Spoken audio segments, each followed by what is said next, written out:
Good morning to everyone. So, I'm Dr. Kalasree, Professor Anesthesiology Department. Today, I'll be talking about positioning in anesthesia. So, what do you mean by positioning in anesthesia? So, whenever we are giving anesthesia, we will be giving certain positions to the patient. So, the patient can be in the supine position. Supine means flat position, like how we sleep in our beds, or prone position. Prone position means we'll put the face downside onto the pillow. So that will be a prone position. So here in this topic, I will just tell you different positions. Because of that positioning, what happens? The anesthesia procedures.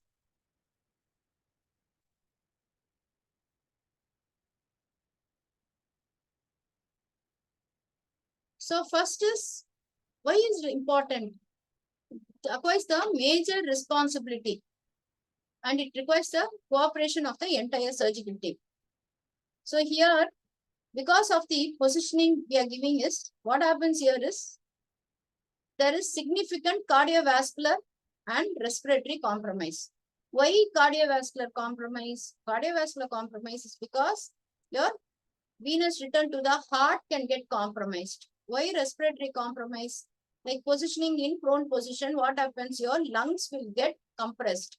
So the patient will not be able to breathe. So these are the two important components that can occur due to positioning problem.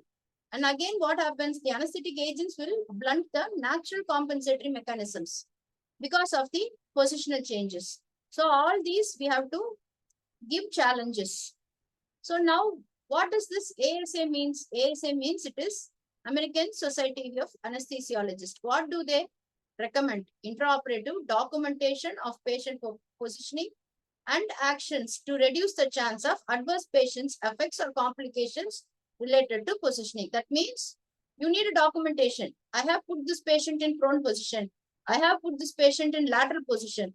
I have put this patient in lithotomy. So like that, we have to go on with the documentations. Now here you can see a brief categorization of various positions. So what are all the positions we can know? So here you have the supine position. Supine is the flat position. So this supine position will contain different types. You have horizontal. Horizontal means as we lie down and sleep on our bed. Lawn or chair position means like how we sit in the chair. We go to the beach or we go to the lawn. We sit with a relaxed position. Our back gets stretched. So that will be your lawn position. Frog leg position is another position for bottom surgeries. We use this. Trundle back position is again, I'll show you the picture later, and reverse trundle back position. In all these positions, the chest is not going to get compressed. So the chest is free. Next, what is your lithotomy position? I think you people all will know lithotomy means both the hip joints will get lifted up. So I'll show you the pictures later. You have standard, low, high, and exaggerated lithotomy. Next, you have a lateral. Again, this is park bench. Next, you have the prone position where the patient is lying down into a, that is the face will be towards the bed. So this is full prone jackknife, prone kneeling. And finally, you have a sitting position where the patient is just sitting. Now coming to the first position I was talking, now this is the supine position. You can see the patient is lying flat with the back onto the OT table. So the arms, the forearm, everything is extended and it is tied up with the straps, the legs extended, and this position, mostly we do not have much of compromised. What happens here is because of the prolonged positioning in this posture, your nerve palsies can occur. So what happens here? Here you have the ulnar nerve can be there. Then here lateral popliteal nerve will be there. So because of the prolonged stretching, the patient might go in for partial paresis. So in order to avoid this, can you see here some blue thing is here. So here what happens there, they keep some Gamgee pads to prevent the palsy. And also the circulation will not be hampered. And see, this is the safety belt, the patient is there. So now what type of surgeries you can use this supine position? Any surgeries which reaches the abdomen wall, some chest surgeries, surgery in the neck, thyroid, maybe in the chest, breast surgeries, abdomen surgeries, and even your lower limb surgeries. All these surgeries can be done in a supine position. So similarly, you see, these arms are just abducted at 90 degrees so that your brachial plexus injury will not be there. So what is brachial plexus? The nerves will be coming from the neck. It will come below the clavicle and then travel through the armpit. That is the axilla. So the brachial plexus will not be stretched here. So for that reason only, we are keeping the arms either in a abducted. So abduction also, it should be less than 90 degrees, not more than 90 degrees. So because if you stretch the arm, again, the brachial plexus will get stretched and there is paresis to the patient. And see certain positions, what we do is we do not ask the arms to get extended. It is going to be tugged onto the lateral sides of the body. Tuck. Especially we want to do the head and neck surgeries where the surgeon will have discomfort. The surgeon will have discomfort because the patient will be lying down. Surgeons will be standing close to this neck. So if the arms are extended like this, the surgeons will not have a proper field of vision. So here you can see, especially with the tonsil surgery or thyroid surgery or some neck surgeries, the arms are just tucked lateral to the body. So what are all the concerns? As we saw before, circulation and pressure points. So what are all the pressure points? One I told is already brachial plexus. So do not extend your arm more than 90 degrees. The next will be radial and ulnar. That is be the pressure near the elbow joint. So if the pressure is in the elbow joint, you can have compression over the radial or the ulnar nerve. So this can be avoided by keeping some Gamgee pad. And again your peroneal. You have the lateral popliteal nerve or common peroneal nerve or tibial nerve. All this can get compressed at the knees or at the ankle joint. So these are the major nerves that can get compressed, especially when the patient is under supine position. So you can see again, this is the pressure points. So you can see your occiput is a pressure point. Here you have elbow joint, olecranon. Then behind you will have the scapula and the thoracic vertebra, sacrum and coccyx, and the calcaneum. So again, in these all pressure points, you have to keep the Gamgee pads. So what are all the important complications? One is because of the pressure point, you can have injury to the nerves, plus chronic constant pressure can again produce some ulceration in the areas of the skin, exposed areas. So prolonged surgeries, maybe some surgery are doing for more than 7, 8, 9 hours. So again, there can be limited blood supply. As the loss of blood supply is there, ischemia to that area, skin changes can occur, then there is peeling of skin can occur. So in order to avoid all this, we have to keep a Gamgee pad. So the next position is this lawn chair position. So here you can see the last picture we saw, the table was almost horizontal. It was horizontal and flat.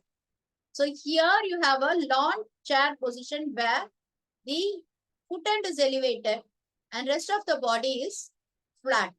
So this mainly we can use for whenever there is a reduced cardiac return to the heart, you can raise up the foot end so that the venous return to the heart occurs.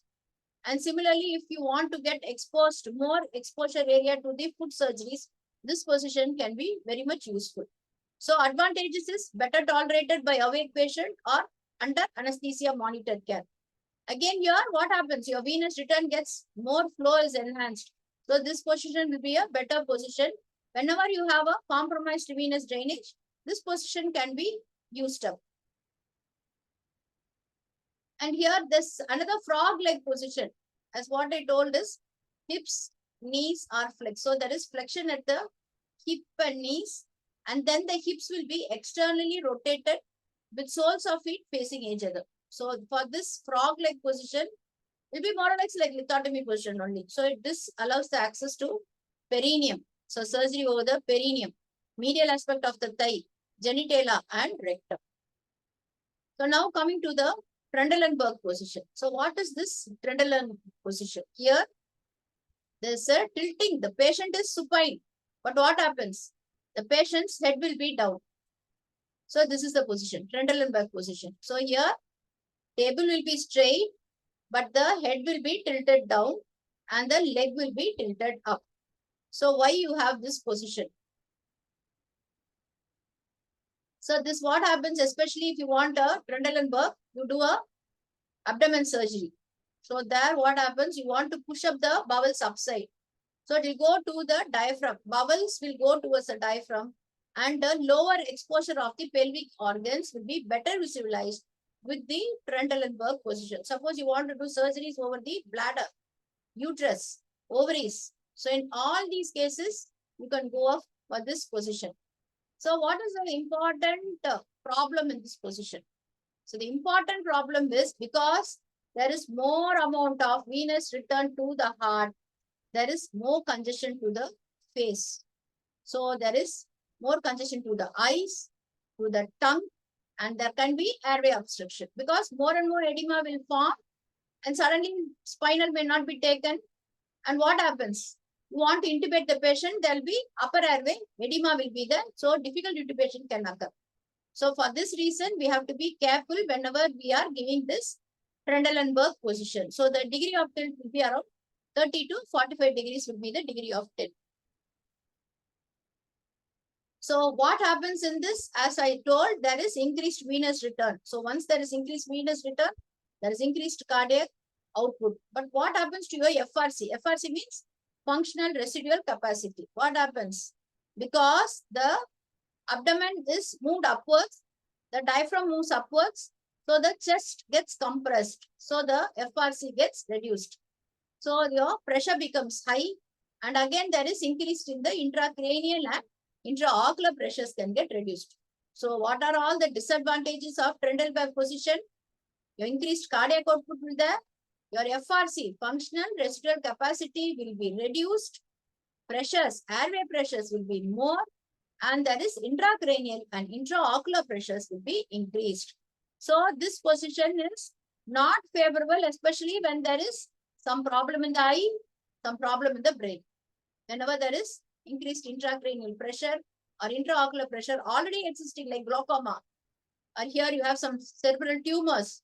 A cerebral tumor patient comes for a pelvic surgery. There if you give this position, the intracranial pressure will get increased.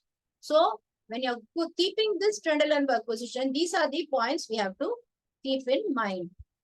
Now what is this reverse Trendelenburg position? Can you see? So in Trendelenburg, we saw the head was in the low end. Now here the head is in the upper end and the limbs are in the lower end. So this is what? So Trendelenburg is upside down of this is your reverse Trendelenburg. So why you want to do this surgery? So here, especially here, you want to shift all your intra-abdominal contents downwards. Suppose you want to do surgery in the liver, surgery in the spleen, or some diaphragmatic repair, or some surgeries in the stomach, you do this reverse Trendelenburg position. So what you should be cautioned? So in the Trendelenburg position, we said that there is increased venous return to the heart. So there is increased cardiac output. Here what happens? The flow will come down. So the venous return is reduced. So the patient chances of hypotension will be more. And another important thing is your cerebral perfusion pressure gets reduced. So the blood supply to the brain also is reduced because your return is reduced.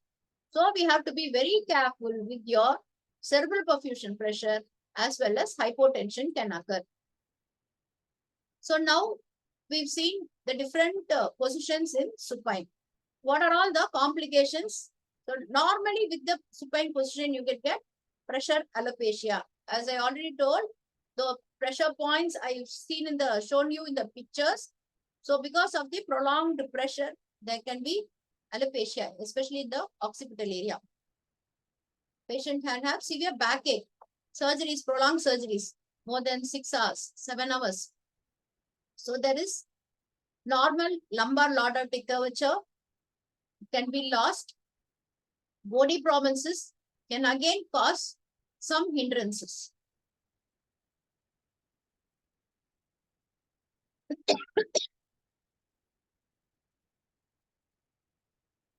Next, as I said, peripheral nerve injury.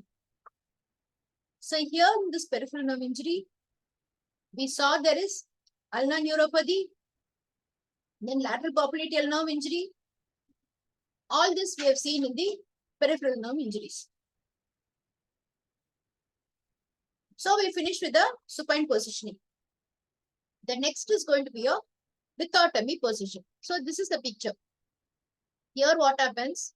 The body is in the supine position, but the hip joint and the knee joint, you can see extended and flexed here. So this is the position in the lithotomy position. The hips are flexed at 80 to 90, 100 degrees, and the trunk legs are abducted. Stop.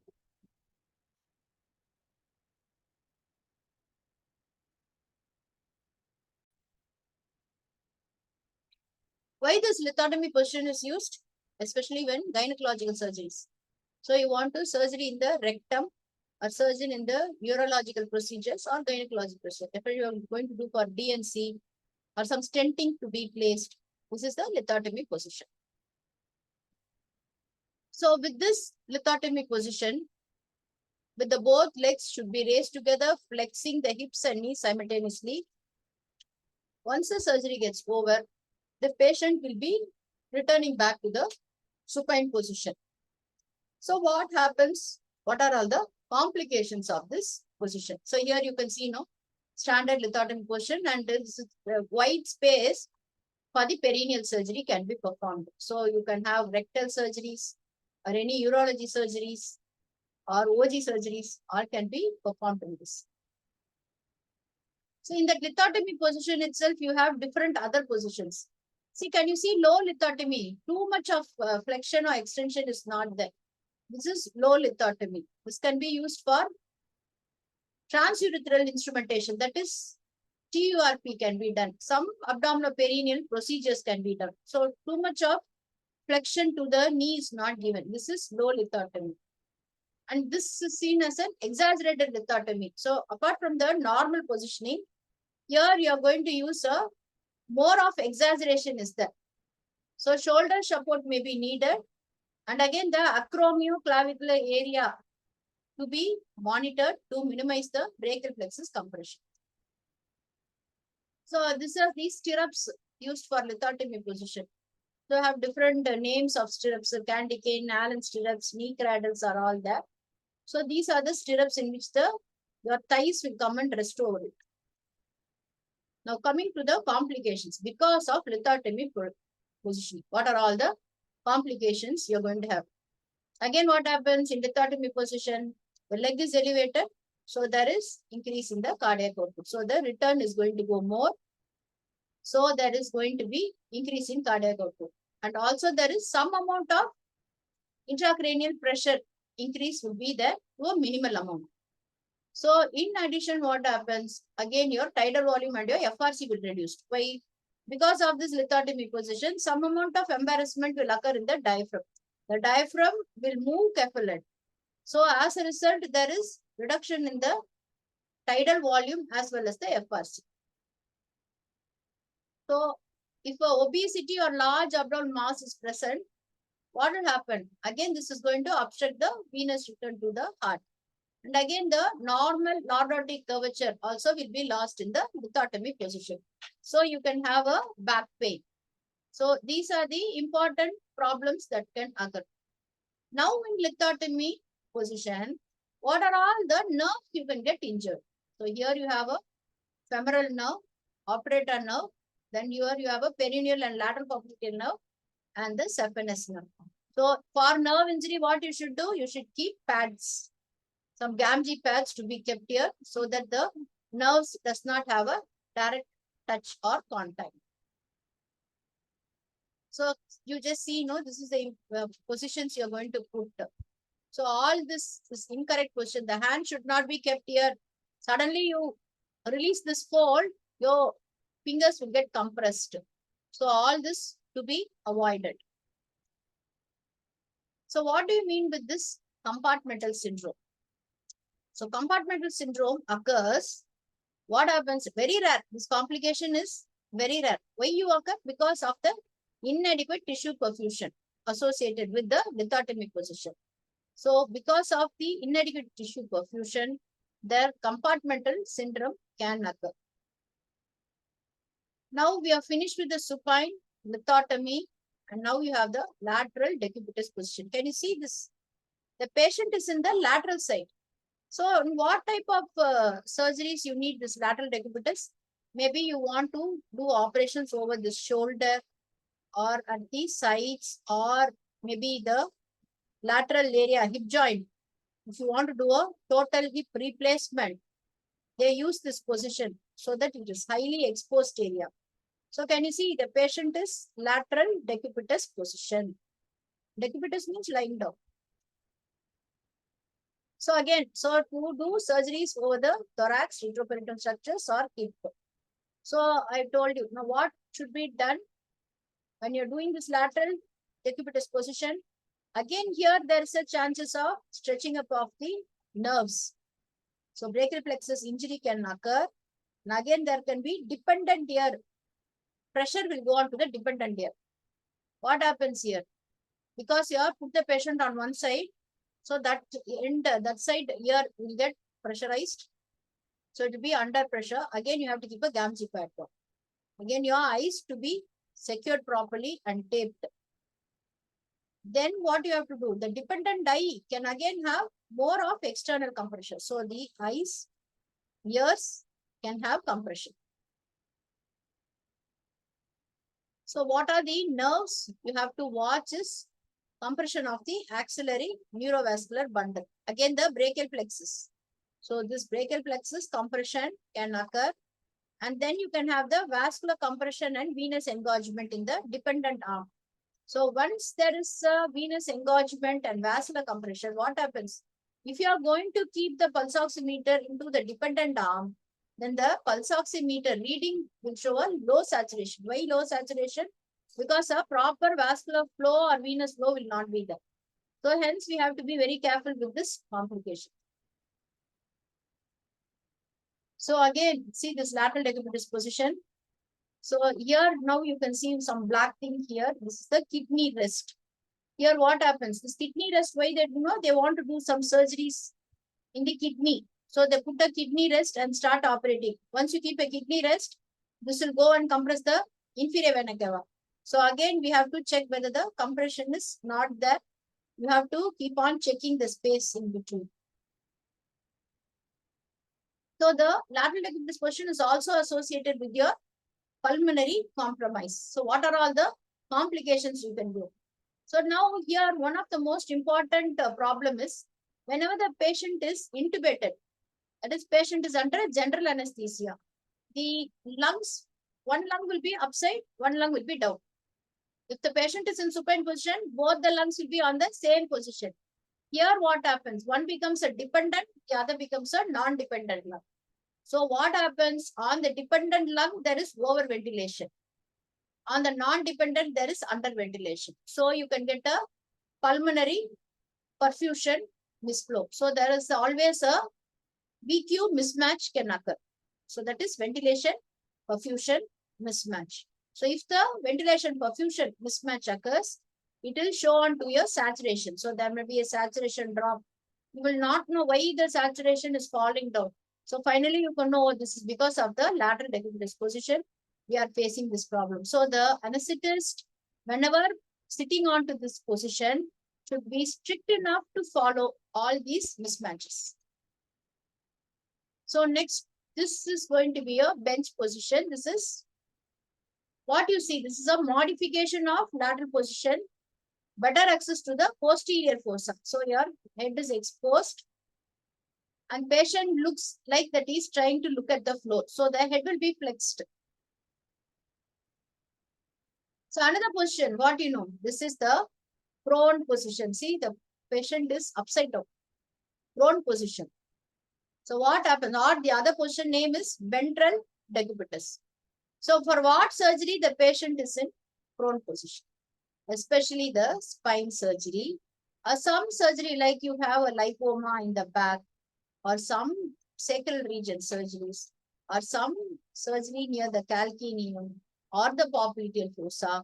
So for these surgeries, or maybe even the posterior cranial fossa tumor, all these surgeries you need a prone position.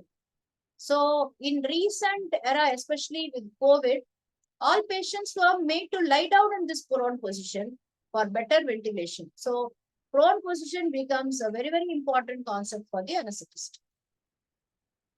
So what are all the area I have already told? Posterior fossa, skull, or posterior spine, buttocks, perirectal area, and lower extremities.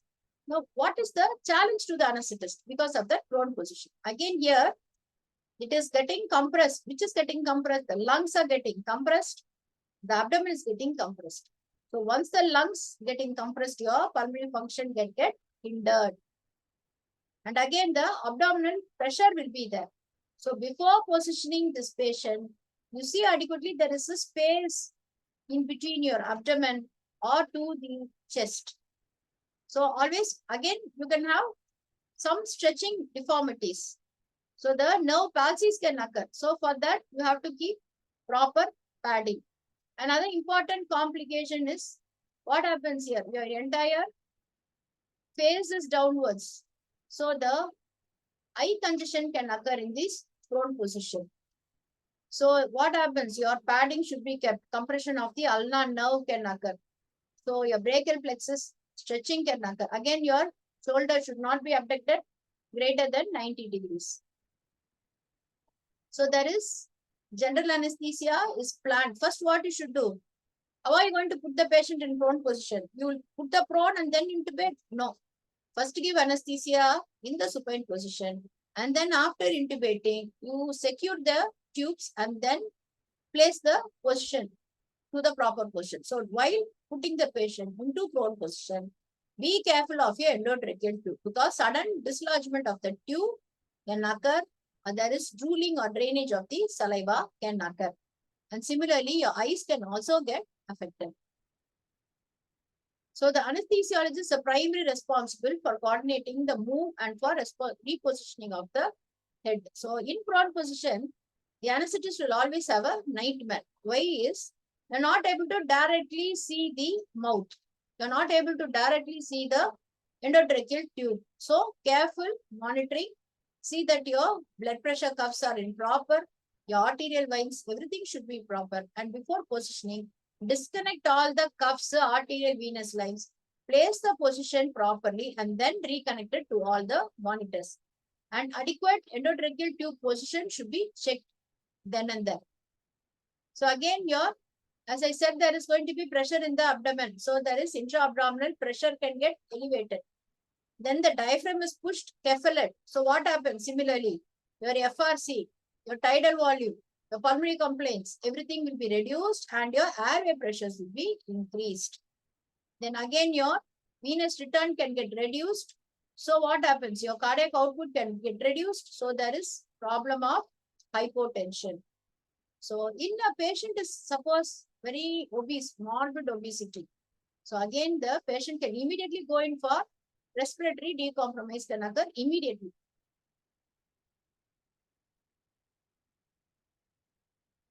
So these are all the things used for positioning. So let me not go to the two details of this slide. So here you have different setups. You horseshoe headrest. So this is a prone position. This is the headrest. Can you see the eyes, nose, everything is here. And you have a headrest. So the face is free here. This is again a mirror system. So you can see the face of this person into the mirror. So this is a mirror system. And this is the pins they used to tug in. They'll drill into the skull, Mayfield head pins. So that this area is left loose. And you can go in for posterior cranial fossa tumor surgeries. So now what are all the complications? One is, see, this is the prone position. Patient with such a lot of edema in the face. Why? Because all the vessels are getting dilated, the eyes getting congested, the nose getting congested, the lips are getting congested. So another common problem is you can get accidental extubation of the tube. And since it is in the prone, your head is also downside. Lot of secretions will get connected into the tube, especially for head surgeries. That surgeries get prolonged up to 8 to 9 hours. So you have to be careful on your ET tubes to be sucked regularly. And you can always have a facial and airway edema. So because of your edema to the eyes, there can be visual loss. There can be neck injury because of the extension and hyperflexion. And again, you can have excessive lateral torsion or hyperflexion. And so post-operatively, the patient will be complaining of pain or some numbness in the limbs. So all these things should be looked into. Now, the next common position is the jackknife position. What do you mean by jackknife? See, you can see this. The patient's trunk is almost inclining down and the sacrum is elevated up, and again the lower limb is elevated. So you know this jackknife, the knife comes out from the pocket. So it is like that jackknife. So this is usually done for anal surgeries or pylonodal. So pylonod is the area in between the anal cleft. So anal surgeries and pylonodal surgeries, you use the jackknife position. And this is again a knee chest position. You can see this just an exaggeration of the jackknife position, where you can use lumbar laminectomies as well as sigmoidoscopy is very easy to perform. You want to put a sigmoidoscope to examine the sigmoid or colon or anal canal. This position is highly recommended. Knee chest position. Again, here what happens? The lower limb blood supply will get cooled here. The blood will not be able to rise up. So the blood to reach the heart will not be there. Hence, there will be severe hypotension. So the pooling of blood will occur in the legs itself. The blood will not go into the heart. So this knee chest position has a risk of severe hypotension. So what are all the perioperative eye injury and visual loss? Most common. So whenever in positioning, if you, especially in prone position, so the loss to the eye, what happens? There is corneal aberration or ischemic optic neuropathy, central retinal artery occlusion, or retinal artery branch can get occluded. So here this is an exclusively sitting position. In the sitting position is mainly used for neurosurgery cases, especially the cranial surgeries. So can you see this, how the patient is made to sit, and in this position itself the operation will occur. So especially in the posterior cranial fossa or posterior cervical spine.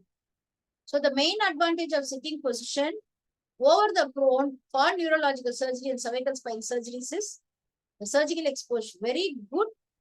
Your field of operating field will be less, decreased blood flow because the patient is sitting. Again, the increased return of blood to the brain will not be there. So the field will be like a hypovolemic field. So perioperative blood loss will be low. And again, proper airway access will be there. Facial swelling will be reduced. Ventilation is very good. So this sitting position is especially useful for obese patients.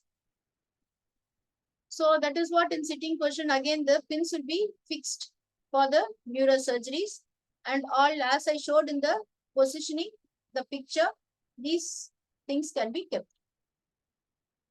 So again, what is the complication? Again, you have some venous congestion to the brain will be there.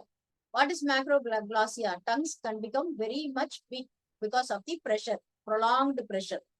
And one of the most important complication is venous air embolism. Why is? They will try to open up the skull. So once the skull is opened, the venous air sinuses will be opened. So that will start to suck in the air from the atmosphere and produce venous air embolism. So what usually the surgeons do is, they'll apply wax onto the bony skull and then they will try to do the surgery. So this is how the venous air embolism is, because your heart, the pressure of the heart is going to be at the lower level than the atmospheric altitude. So another common complications can be arrhythmias, desaturation, pulmonary hypertension, or some cardiac arrest. And that is again pneumocephalus is again the absorption of air into the sinuses, airway sinuses. And also you can have quadriplegia. So another position is your beach chair. Can you see this patient is relaxing in his chair, sitting near the beach and relaxing. This is the beach chair position, especially used for shoulder surgeries, arthroscopic surgeries, anything you want to do access to the shoulders or something to do with the upper arm. This beach chair position is very, very common position they do. And what it is associated with some neurological injury, cervical neuropraxia, and hypotensive bradycardia. There can also be excessive cervical flexion. So because of excessive cervical flexion, what happens? The arterial and venous flow can get impaired and produces venous congestion to the brain. Again, the ET tube positioning can be affected because of the significant pressure over the tongue leading to edema. So you have to be careful with the ET tube. See whether the ET tube is properly placed, there is no obstruction. And always try to maintain at least 2-finger distance between the mandible and sternum is recommended. So what is this TE? This is trans-esophageal echocardiogram. So this is can be used to monitor your embolisms. This is an esophageal probe. This is a small monitor that they'll put it into the esophagus and monitor the heart. So as I told, no, pneumococcus, air entering into the skull bone. And see, this is all your hyper translucent areas are there. So then I told about venous air embolism. This venous air embolism, how are we going to avoid? You put some bags and avoid it. So what are all the monitorings to be kept? You need to have a ETCO2 monitor, your precordial Doppler, so TEE, ETCO2, CO2 monitors, BP, ECG, all this to be kept for patient in sitting posture. So how are you going to prevent all the complications is prevent further air entry, notify the surgeon, give a jugular compression, lower the head, treat intravascular air, aspirate right heart catheter. This is all the management for venous air embolism. Discontinue. So nitrous oxide should not be used. Why? Because if you go and fill up the empty spaces, air spaced areas, and it can cause expansion of that area. So nitrous oxide not to be used.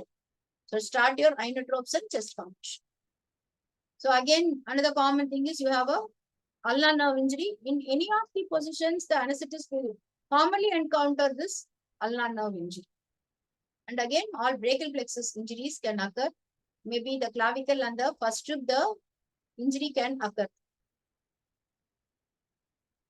So here are all the nerve compression and what are all the deformity. Median nerve getting compressed to get a pad, or axillary nerve getting compressed, inability to abduct the arm. Ulnar nerve deformity is like claw hand deformity. Especially you can see in the leprosy patients where the ulnar nerve is affected and they get a claw hand deformity. And musculocutaneous is your inability to flex the forearm. Radial nerve injury means you get a wrist drop injury. So here, this is all the injuries you have to avoid. So with this, I'm completing my talk on different positioning. I hope students, you will be able to understand. Thank you.